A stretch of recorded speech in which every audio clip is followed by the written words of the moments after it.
अभी आप नॉर्मली मेरे पीछे बहुत सारी चीज़ों को देख रहे होगे, नेचर को, स्काई को, और मेरा चेहरा इसके कंपैरिजन में थोड़ा सा ब्लैक लग रहा है।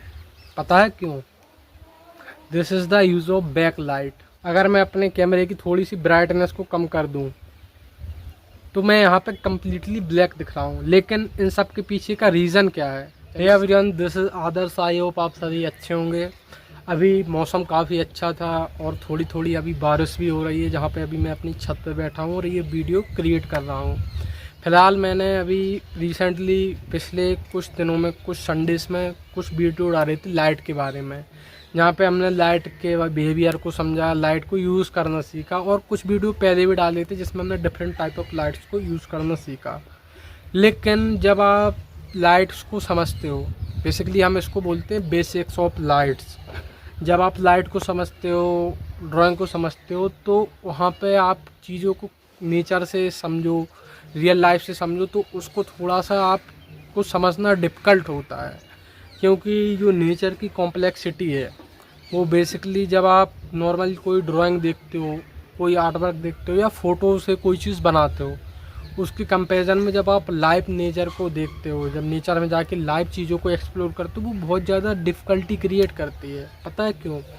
क्योंकि जो नेचर है उसमें कभी कोई चीज़ सिमिलर नहीं है। अगर आप मौसम अलग अलग देखो, अलग अलग जो महीने होते हैं साल के, उसको देखो, तो सूरज जो सन होता है उसके राइज़ की और सनसेट की, सनराइज़ और सनसेट की पोजीशन अलग होती है, शिफ्ट होती है। जब आप कुछ मंथ में देखो कि सूरज बहुत ज़्यादा नीचे से निकलता है, फिर धीरे धीरे धीरे थोड़ा ऊपर होता होता चला जाता है। तो डिफरेंट टाइप ऑफ सिचुएशंस में यह एनवायरनमेंट चेंज होता है। जो आप पेड़ पौधे देखते हो उनकी बनावट अलग होती है। जैसे जो स्प्रिंग सीज़न होता है उसमें पेड़ कम्प्लीटली उसके पत्ते झड़ जाते हैं, नए पत्ते आते हैं, तो वहाँ पे उसकी जो क्रिएशन है, जो उसकी कॉम्प्लेक्सिटी है, वो थोड़ी सी चेंज होती है, जो उसकी जो डिज़ाइनिंग है वो चेंज होती है। और आप नेचर में कुछ भी देख लो, एनिमल, आप ट्रीज देखते हो, आप एनिमल्स देखते हो, हर एक जीव की, हर एक चीज़ की बनावट थोड़ी सी अलग है, कोई किसी से सिमिलर नहीं है, सारी चीज़ें डिफरेंट है। और इसी चीज़ को एज एन आर्टिस्ट हमारा काम होता है कि हम सिंप्लीफाइड वे में दिखाना सीखें।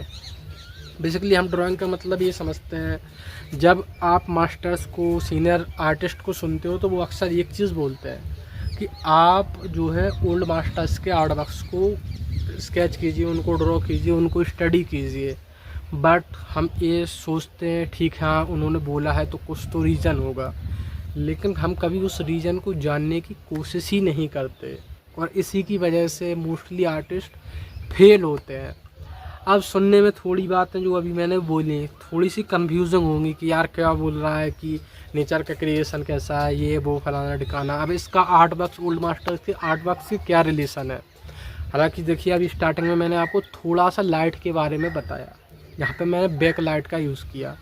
जब आप डिफरेंट टाइप ऑफ लाइट्स का यूज़ करते हो तो उसके अकॉर्डिंग जो सब्जेक्ट है, जैसे कि एज अ सब्जेक्ट अभी मैं आपके सामने बैठा हूँ, अब यहाँ पे थोड़ी सी साइड लाइट मेरे फेस पर पड़ रही है, यहाँ पे इसको क्रेस्ट लाइट नहीं बोलते।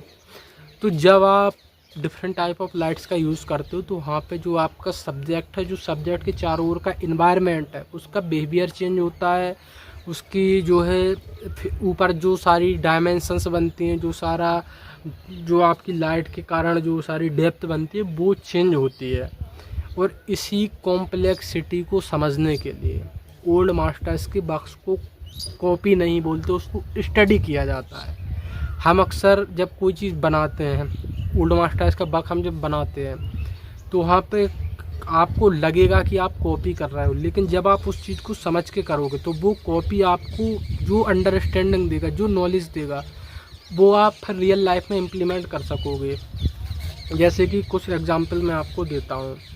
जैसे कि आपने लियोनार्डो दा विंची के वर्क देखे होंगे, बहुत एक्सीलेंट वर्क है, लेकिन उसमें जो सबसे फेमस पेंटिंग है मोनालिसा, अगर आप उसका बैकग्राउंड देखो तो बैकग्राउंड के कंपैरिजन में जो मोनालिसा आगे है वो काफ़ी ज़्यादा ब्राइट दिख रही है, काफ़ी ज़्यादा उसमें डिटेलिंग्स दिख रही है। उसको डिटेलिंग नहीं बोल सकते हम, जो उसका कंट्रास्ट है वो ज़्यादा है बैकग्राउंड के कंपैरिजन में। और जब आप उसको दूर से देखते हो तो आपको सारी चीज़ें फील होती हैं कि किस तरीके से उसमें बैकग्राउंड को यूज़ किया गया, किस तरीके से उसमें फोरग्राउंड को दिखाया गया, किस तरीके से कपड़ों को बनाया गया। लेकिन एक चीज़ यहाँ पे आप कभी नोटिस नहीं करते कि जब आप आर्ट वर्क को दूर से देखते हो तो उसमें सारी चीज़ें फील होती हैं। यहाँ पे कपड़े के धागे हैं, यहाँ पे लाइट पड़ रही है, यहाँ पे कुछ ऐसा हो रहा है, कुछ वैसा हो रहा है। लेकिन जब आप उसके नज़दीक जाते हो तो वहाँ पे क्या होता है, आपको केवल ब्रश मार्क्स दिखते हैं। पता है क्यों? क्योंकि एक्चुअल में जब आप स्टडी करते हो तो वहाँ पे आप ये नहीं सीख रहे होते हैं कि उसने आर्टिस्ट ने कितनी ज़्यादा डिटेलिंग्स भरी आर्ट वर्क में। आप उसके तरीके को समझते हो कि किस तरीके से उसने नेचर को ऑब्ज़र्व किया। जब उसने नेचर को ऑब्ज़र्व किया तो आप जब उसके वर्क को स्टडी करते हो तो आप ये नहीं सीखते कि उसने कैसे बनाया, कि उसके वर्क में वो चीज़ कैसे दिखाई गई। आप उसकी नज़रों से नेचर को देखना सीखते हो। जैसे कि आप जब कोई चीज़ सीखते हो, लाइक आपने पढ़ना सीखा छोटे में, जब हम छोटे थे तो हमारे टीचर्स ने हमको सिखाया कि इस चीज़ को यूज़ कैसे किया जाता है। अल्फ़ाबेट्स हुए, जो नंबर्स हुए तो जिनको हम डिजिट बोलते हैं, तो वो नंबर्स हुए, और भी चीज़ें हुई। लैंग्वेज हुई, डिफरेंट टाइप ऑफ लैंग्वेज, कोई इंग्लिश सीखता है, कोई कोरियन सीखता है, कोई चाइनीज़, किसी को स्पेनिश पसंद है, किसी को फ्रेंच पसंद है। Different type of language, different type of passion, कोई बॉडी बिल्डिंग में उसको पसंद है तो वो उससे रिलेटेड चीज़ सीखता है। किसी को म्यूज़िक पसंद है, वो म्यूज़िक सीखता है। लेकिन जब आप अपने टीचर्स से, अपने गुरुओं से वो चीज़ सीखते हो तो वहाँ पे आप वो चीज़ एक बार जब सीख जाते हो, मतलब उस चीज़ को एक्सप्लोर करना सीख जाते हो कि किस नज़र से आपके टीचर्स ने, आपके जो गुरुजन हैं, उन्होंने उस चीज़ को एक्सप्लोर किया।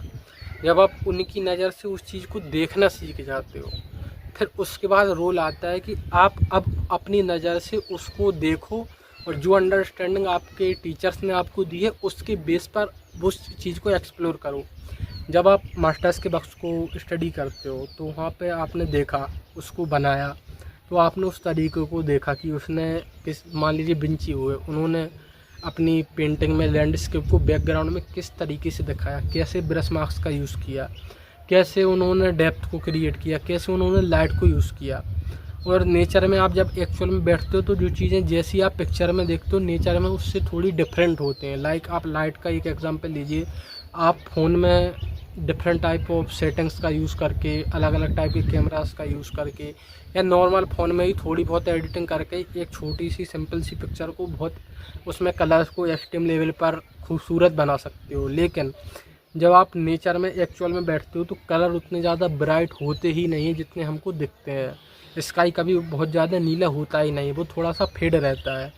तो इसी फेडनेस को आप किस तरीके से अपने वर्क में दिखा सकते हो कि जो चीज़ बहुत ज़्यादा मेन सब्जेक्ट है आपका, वो हाईलाइटेड होकर दिखे, जो बैकग्राउंड की चीज़ें वो बैकग्राउंड की तरह दिखें। अभी मैं आपके सामने हूँ तो बैकग्राउंड की चीज़ें थोड़ा सा हल्का सा फेड दिख रही हैं मेरे कंपैरिजन में। तो ये चीज़ आप जब मास्टर्स के वर्क्स को देखते हो तो वहाँ पे आप यही सीखते हो कि किस तरीके से उन्होंने दिखाया। अब आपका काम ये नहीं है कि आप उसको बस कॉपी कर लें, क्योंकि आप एक्चुअल में करते तो कॉपी हो, लेकिन कॉपी करने में और स्टडी करने में दोनों में डिफरेंस होता है। जब आप छोटे थे तो वहाँ पे आपको राइटिंग बोली जाती थी ताकि आपकी हैंड राइटिंग खूबसूरत बने।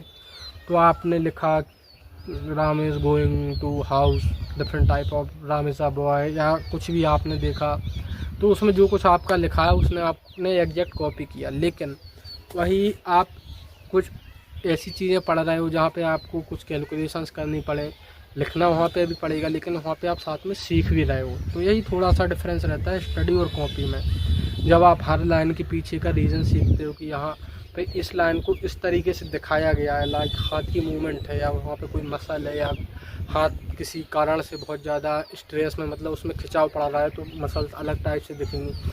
तो जब आप ये चीज़ देखते हो कि हाँ इस चीज़ को इस तरीके से दिखाया गया है, इसलिए इस लाइन का यूज़ किया गया है, तो यहाँ पे दो फ़ायदे होते हैं कि आप एक तो चीज़ों को देखना सीखते हो, एक्सप्लोर करना सीखते हो, समझना सीखते हो, साथ में आपकी इमेजिनेशन बैकग्राउंड में डेवलप होती है, जो कि आगे चल के जब आप खुद से कुछ अपना बनाना चाहते हो इमेजिनेशन से, वहाँ पे आपको हेल्प करती है।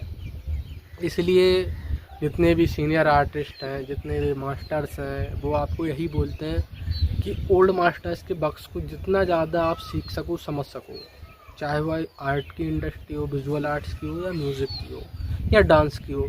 क्योंकि जो मास्टर्स थे उन्होंने इस चीज़ पर ऑलरेडी काफ़ी वर्क किया है।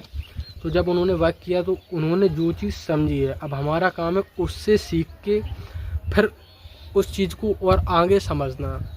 जो सब्जेक्ट है, आप जितने भी सब्जेक्ट देखो, फिज़िक्स हुआ, केमिस्ट्री हुआ, मैथ हुआ, उसका कोई अंत नहीं है। चाहे कोई भी सब्जेक्ट हो, उसमें कुछ ना कुछ नया क्रिएट होता ही रहता है। म्यूजिक की बात करें, डिफरेंट टाइप ऑफ रागास होते हैं।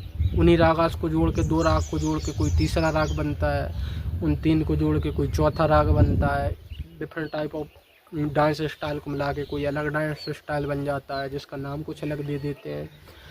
केमिस्ट्री की बात करें तो डिफरेंट टाइप ऑफ एलिमेंट्स हुए, हर साल कुछ नया आ जाता है, उसका कुछ अलग नाम पड़ता है, उसकी अलग फीचर्स होते हैं, जो उसकी विशेषताएं होती हैं वो थोड़ी अलग होती हैं। तो इस तरीके से किसी भी सब्जेक्ट का कोई अंत नहीं है। लेकिन अगर आप ये सोचो कि मैं तो स्टार्टिंग से ही सारी चीज़ें सीखूँगा, तो इसको आप ज्ञान नहीं बोल सकते, ये आपकी बेवकूफ़ी है। सॉरी, मेरे कुछ वर्ड्स इधर उधर हो जाते हैं बोलने में, क्योंकि जब आप ऐसी बेवकूफ़ी करते हो कि हाँ मुझे अब स्टार्टिंग से सीखना है, तो वहाँ पे आप खुद को पीछे ढकेल रहे होते हो।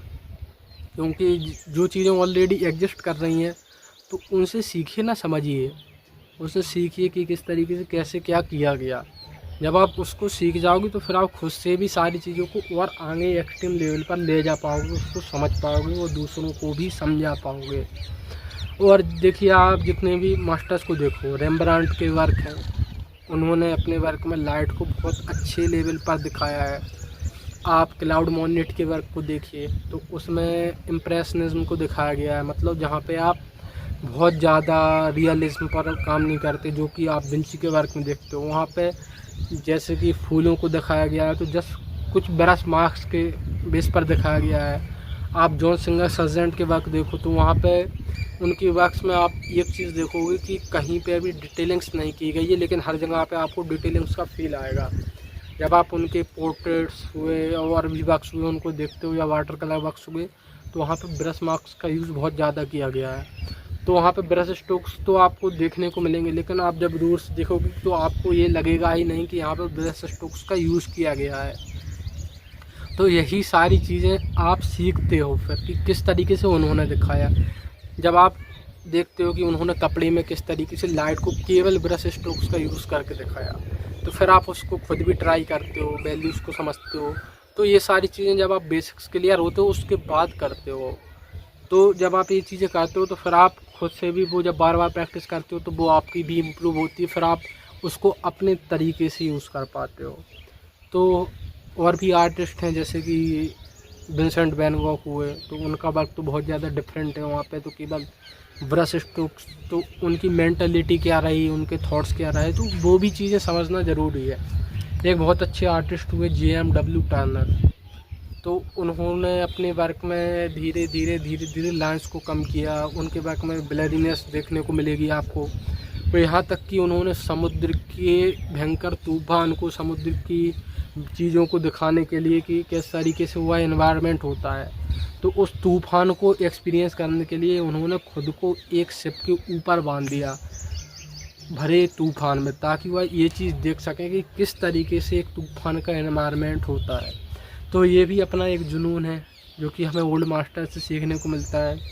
विंची के बारे में एक बात कही जाती है कि वो एनाटॉमी स्टडी करने के लिए रात में कब्र से मुर्दों को निकाल के लाते थे, फिर उसकी सारी मसल्स को, यहाँ तक कि दिल को हाथ में लेके स्टडी करते थे, उसकी ड्राइंग्स बनाते थे, उसको समझते थे। तो इतना तो आप नहीं करना, क्योंकि यहाँ पे पता चला कि आपने ये किया और आपके ऊपर केस हो गया कि यार कहाँ से मुर्दे निकाल के ला रहा है, क्या कर रहा है। तो ऐसा नहीं करना है। लेकिन इन मास्टर्स से आपको इंस्पिरेशन मिलेगी नेचर को देखने में, कि नेचर को किस तरीके से देखा जाता है, कैसा उनका थॉट रहा, कैसे वो दुनिया को देखते थे, कैसा उनका रहन सहन था, कैसे उनका लाइफ स्टाइल था, कैसे वो अपनी लाइफ को जीते थे, क्या उनकी आर्ट जर्नी रही, क्या डिफ़िकल्टीज़ नहीं, कैसे उन्होंने सीखा। बहुत सारी चीज़ें होती हैं जो आप ओल्ड मास्टर से सीख सकते हो। उनके विचारों को समझ सकते हो। उनके बक्स को आप देख के उनकी जर्नी के बारे में, उनके बक्स के पीछे की कहानी, उसके पीछे के थॉट्स, और जिस समय वो बक्स बनाए गए उस तरीके के, उस टाइम के कल्चर को, उस टाइम के रहन सहन को ईज़िली समझ सकते हो।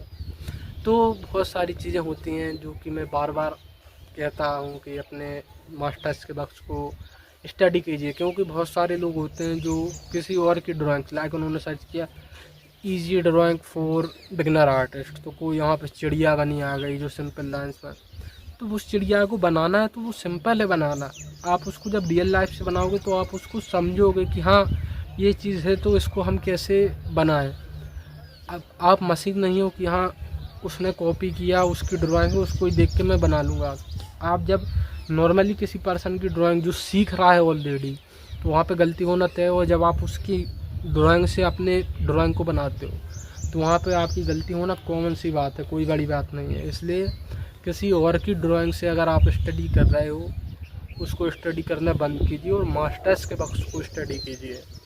और अभी एग्जिस्टिंग जितने भी मास्टर्स होंगे, अभी रिसेंटली मैं आगरा गया था तो वहाँ पे अमित कपूर सर जो कि इंडिया के बहुत बड़े वाटर कलरिस्ट हैं, बहुत फेमस हैं, वो ऑल ओवर द वर्ल्ड अपनी क्लासेस देते हैं डिफरेंट कंट्रीज़ में, तो उनसे सीखने को मिला। तो उन्होंने एक चीज़ बोली कि मैं अब भी डेली जब प्रैक्टिस करता हूँ तो मैं हर दिन यही सोचता हूँ कि अभी इसमें गलती है, इसी को मैं और ज़्यादा इम्प्रूव कर सकता हूँ। केवल यही माइंडसेट हमारी इम्प्रूवमेंट का कारण बनता है जो हम बहुत हाई लेवल तक ग्रो कर पाते हैं। क्योंकि जब आप ये सोच लेते हो कि मैं कम्प्लीटली ठीक है, मैंने सब सीख लिया, तो वहाँ पे फिर आगे ग्रो करने के चांसेस नहीं रहते।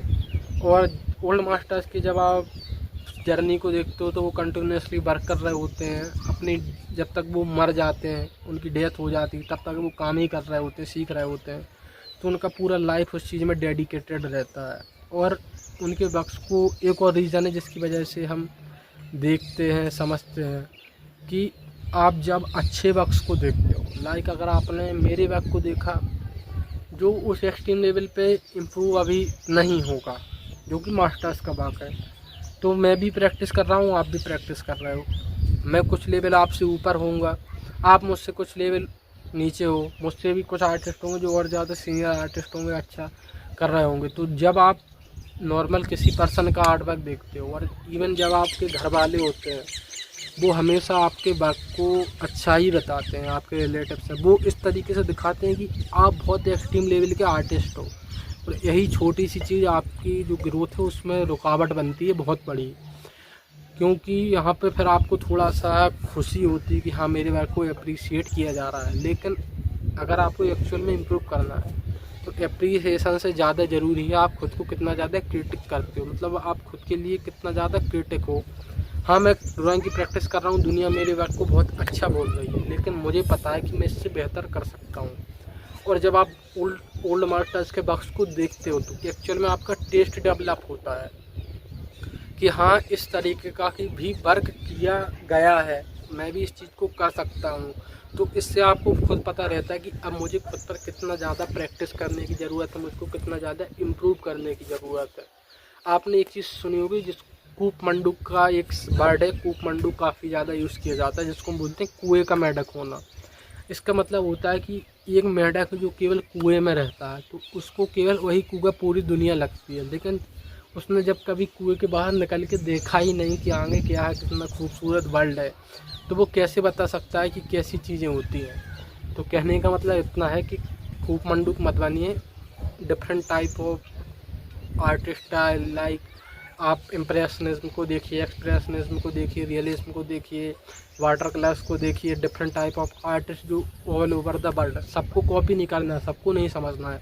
कुछ दो चार आर्टिस्ट लाइक रेम्ब्रांट हुए और आपके सल्वाडोर डाली हुए या आपके विंची हुए, और भी आर्टिस्ट हैं। और वाटर कलर में भी आपको बहुत सारे आर्टिस्ट अभी मिल जाएंगे, जैसे कि अमित कपूर सारी हैं जो इंडिया से हैं, और उन्होंने कुछ नाम भी बताते हैं, अभी फ़िलहाल तो मुझे वो याद नहीं है। कुछ रॉस पीटरसन करके एक आर्टिस्ट हैं, उनकी भी वर्क वाटर कलर में बहुत ज़्यादा एक्सट्रीम लेवल के हैं, जो कि मैंने शायद उस टाइम पे देखे भी थे। तो आप एक चीज़ देखोगे, जब उनके वर्क आप देखोगे तो आप फिर समझ पाओगे कि हाँ इस लेवल का जब ये बंदा वर्क कर रहा है तो मैं क्यों नहीं कर सकता। इसलिए ओल्ड मास्टर्स के वर्क्स को एक्सप्लोर कीजिए, उनकी जर्नी को समझिए, उनके वर्क्स को स्टडी कीजिए, कॉपी नहीं कीजिए, स्टडी कीजिए और सारी चीज़ों को एक्सप्लोर कीजिए और इवन प्रैक्टिस डेली कीजिए। मैं यहीं पे इस वीडियो को एंड करता हूँ। अगर आपको कोई भी डाउट आता है तो कमेंट में लिखिए। हालांकि कुछ टेक्निकल इश्यूज़ के कारण इस वीडियो में मैं जो है कमेंट होते हैं उसके थ्रू जवाब नहीं दे पाता हूँ, क्योंकि उसमें रिस्ट्रिक्शन कुछ लगी जिसकी वजह से मेरे से कमेंट प्लेस नहीं होते। लेकिन मैं आप सभी के कमेंट्स को देखता हूँ, पढ़ता हूँ और सही तरीके से उनके जवाब वीडियोस के थ्रू देने का ट्राई करता हूँ, ताकि आपका जो डाउट है वो क्लियर हो जाए। तो जितने भी लोगों को कुछ भी डाउट हो, कैसा भी ड्राइंग से रिलेटेड, आर्ट जर्नी स्टार्ट करने से रिलेटेड या कुछ भी जो आपके मन में आए, उसको आप इजीली मुझसे पूछ सकते हैं। जो भी आपको इस वीडियो में समझ में ना आया हो, 1 से 2 बार इसको देखिए, ताकि अभी मैंने जो सारे पॉइंटर्स आपको बोले हैं उनको आप लिख सको, समझ सको कि एक्चुअल में क्या क्या स्टडी किया जा सकता है। और फिर बाकी की जो आपको ना आए वो आप पूछ सकते हैं। और इस चैनल से कनेक्टेड रहिएगा, ताकि जो और भी वीडियोस चैनल पर आते रहते हैं आर्ट फंडामेंटल से रिलेटेड, और इवन अब वाटर कलर्स की भी वीडियो मैं जल्द ही लाने वाला हूं, जहां पे आप वाटर कलर्स के कॉन्सेप्ट को भी सीखना स्टार्ट करोगे। तो वो सारी चीज़ें यहाँ पे होने वाली हैं, इसलिए स्पेस से कनेक्टेड रहिएगा और हो सके तो इसको शेयर भी कीजिएगा, ताकि ज़्यादा से ज़्यादा जो आर्टिस्ट हैं आपसे जुड़े हुए, आपके और भी लोग हैं, उनका भी थोड़ा सा माइंड ओपन हो सके और वो भी अपनी जर्नी को सही तरीके से कंटिन्यू कर सकें। तब मिलते हैं अगली वीडियो में, तब तक के लिए बाय बाय।